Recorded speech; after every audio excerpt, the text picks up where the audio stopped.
Hey everybody, this is my daughter Rebecca. She has come home to visit and we're in the kitchen today and we have just a little family recipe we want to do for you. Actually, we're going to be making two things. One is a never fail pie crust and we're going to use that in the other recipe that we're making, which is a homemade blackberry cobbler. So Rebecca's going to show us how to make the pie crust and we'll just take it from there. So I'm back now. It's time for me to make the pie crust, and you can see I have my ingredients all laid out here.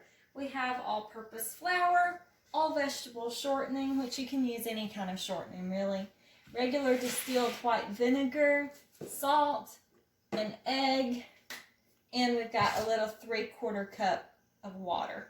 This is actually in a 1/2 cup, but if you only fill it up halfway, this one has a marker in it so you can see the 3/4 cup area. So I have the recipe all pulled up on my phone. This actually came from my granny, my dad's mom, this recipe. So I have it on my phone, and this is the never fail pie crust.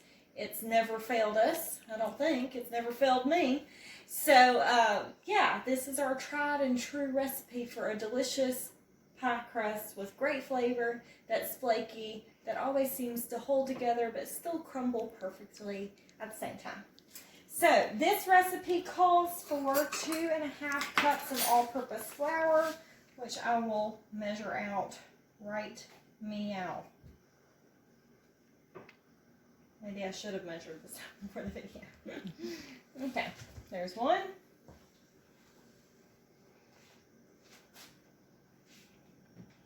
Here's two. And then I'm going to do the same thing on this cup measure and just fill it halfway. I would not recommend doing this unless your measuring cups do have a half marker in them, because sometimes it's difficult to eyeball. And unfortunately, on baked goods, you usually can't just eyeball them. You actually need precise measurements. Going to do the classic bang bang. That's our family signature. Okay. So we got 2.5 cups of flour, and now we need 1 cup of shortening. So I've got a spoon here. I'm just going to dig it out, put it in the cup measure until it is filled up. Kind of mash it down in there. You don't want any holes. Yeah, your measurements won't be correct if it's got holes down in the bottom of it. And we use all vegetable shortening because I am a vegetarian, and a lot of shortenings, if it doesn't say all vegetable shortening, they have like beef fat in them. So yeah, this is our method for when I am home. Want to make sure it's nice and as even as possible as you can get it across the top. Again, you don't want any kind of flaws in your measurements. Okay, that's pretty good. Pretty good, pretty close. Got to scrape off the excess there. My hands are clean, by the way. We did wash hands before this. We just cut that out of the video. Now, scrape all this shortening in. Typically on a recipe like this, where it's just a bunch of ingredients kind of mixed together, it's not a terribly delicate recipe, I don't really bother to follow any kind of instructions about put certain ingredients in a separate bowl and mix them together first and all that. I just generally kind of throw everything in a bowl and mix it together, and it seems to work out just fine for me. Of course, you can't do that with like cakes or, you know, things that are more delicate that really require a specific balance. You know, you can't do it on that sort of thing. But anything that's probably going to end up as dough, I think you can do it. I do the same thing with biscuits too. Okay, so we got that. Now, next is a 1/4 teaspoon of salt. Guess I need to wipe this off my hands.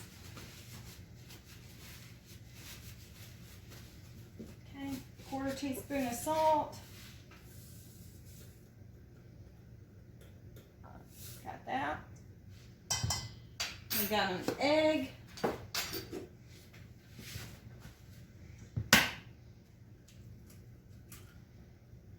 Make sure you don't get any shell in. Don't want crunchy pie crust. And then my 1/4 cup cold water.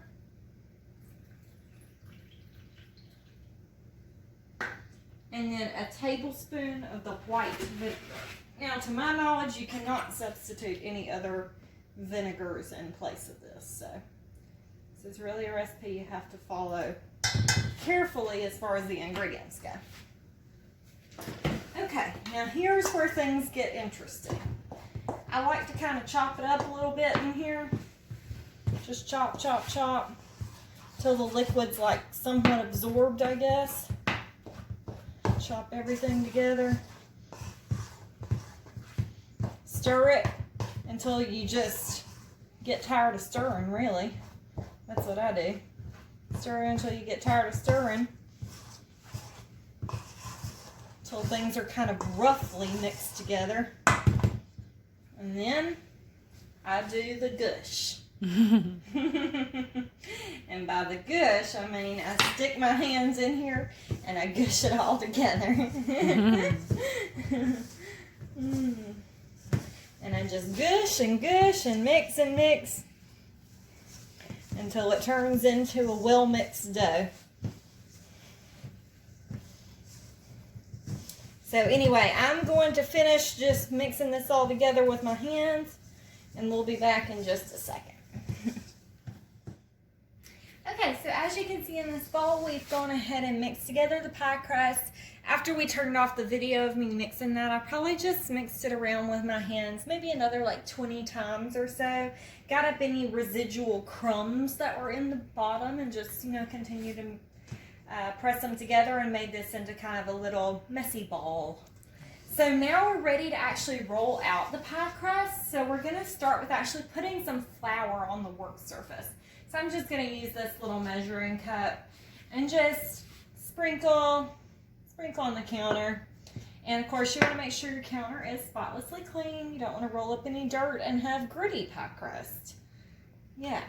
So anyway, I did that. Now I'm going to also take our rolling pin and put some flour here. I don't know how well that's really going to work. I'm going to have to probably rub it in with my hands.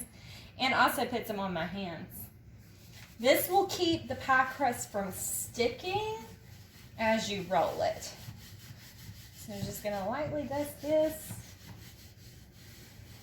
Alright, then I'm going to spread my flour out a little bit better. It's kind of all caked up in one place. So, yeah. Now this is the fun part of baking. Playing in flour. Okay, so we're going to take out my ball of dough. Lay it right here. Sprinkle a little bit more flour on the top. And I'm going to spank it into submission. And what I really mean by that is just flatten it out some, kind of into a circle so you can put flour on a bigger surface area. Again, this is also, it doesn't stick. So, now I'm ready to go to rolling. I just start by pressing down firmly in the center and rolling out.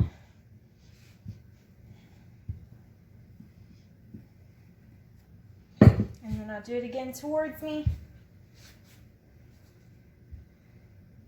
And you have to be careful not to go off the counter here.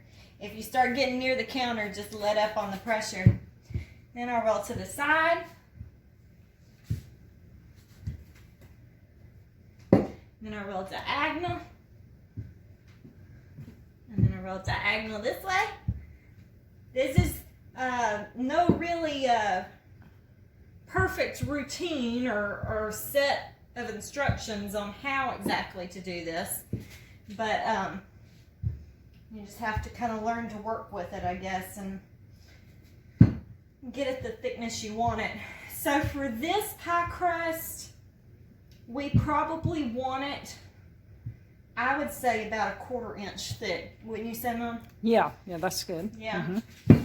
So You don't measure it or anything, you know, you just have to kind of know what a 1/4 inch looks like and kind of, you know, just estimate. You can stop and feel the middle and the edges of it as you go too. So if I touch right here, that's probably about right. You can see how much my finger went in there. That's about a 1/4 inch probably. So I'm just going to kind of cover that back up. Roll it a little bit. So that's about right, at least in the center. The edges are still pretty thick, but I'm not going to use that anyway. So now we are ready to put this pie crust into the container.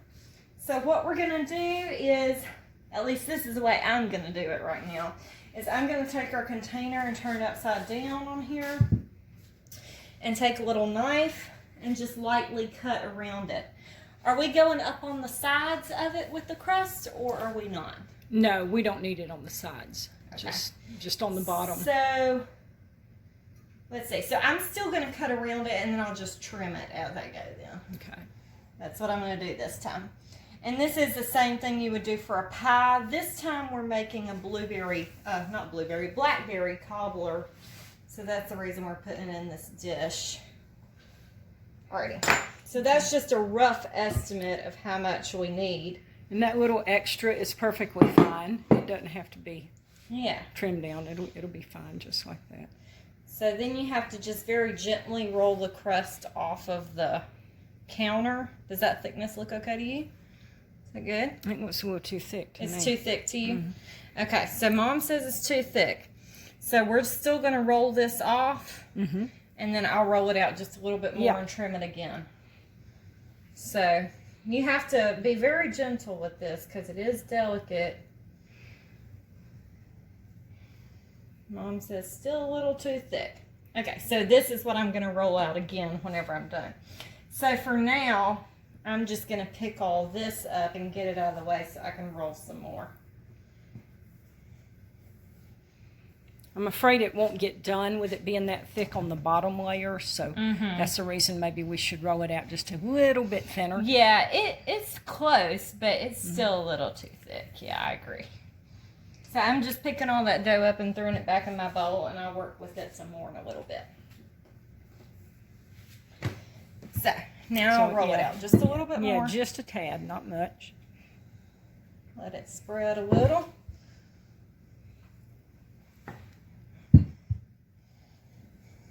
Okay, that's probably good. That's probably good. Okay. Stick your finger on it. Let's see. Okay, we're good. Alrighty. So, I think this time I'm not going to cut it anymore. It's a small enough piece that I can work with. Okay. So I'm just going to roll it up off of here and put it in the pan.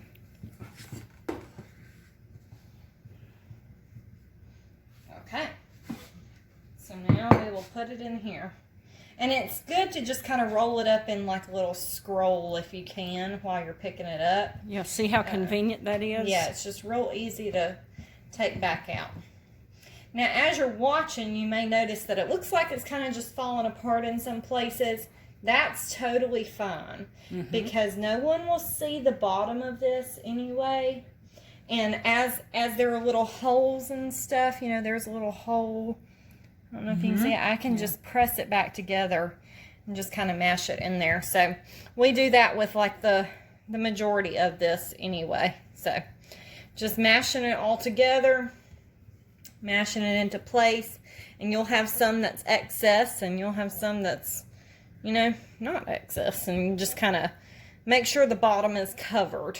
Now, if you were going to do this as an actual pie, you would want it to come up on the sides. And then you could just run your knife along the edge and trim it off as you need it. But this one, I'm just kind of pressing it into the bottom and pulling off any extras with my fingers.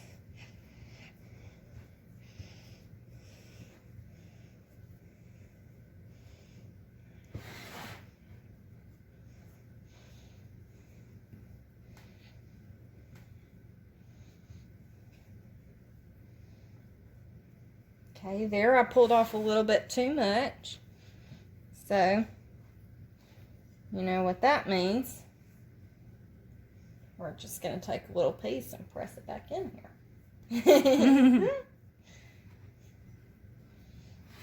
Okay. And I'm just going to take a little knife and finish it off. Alright. So, that's how we're going to do the pie crust for our blackberry cobbler. And yeah, this has been the never fail pie crust recipe. Now, you may be noticing that we have a lot of extra pie crust here, and you're probably thinking, what in the world are we going to do with that? Well, you have a lot of options here. You can either make several recipes, several pies, several cobblers if you want. If you have somewhere to be, it's the holidays, and you want to take multiples to different events, you can make a lot. Or you can also roll it all back into a ball and freeze it, and it will keep in the freezer. How long would you say it keep in the freezer? Several months, probably. Yeah, maybe 6 months. Mm-hmm. Yeah, that's what I figure. Or we are going to provide a link to a future video that will show you how to make some delicious little pie crust cookies. That's a recipe that also came from my granny, and they are cinnamon roll cookies. So look for that coming up.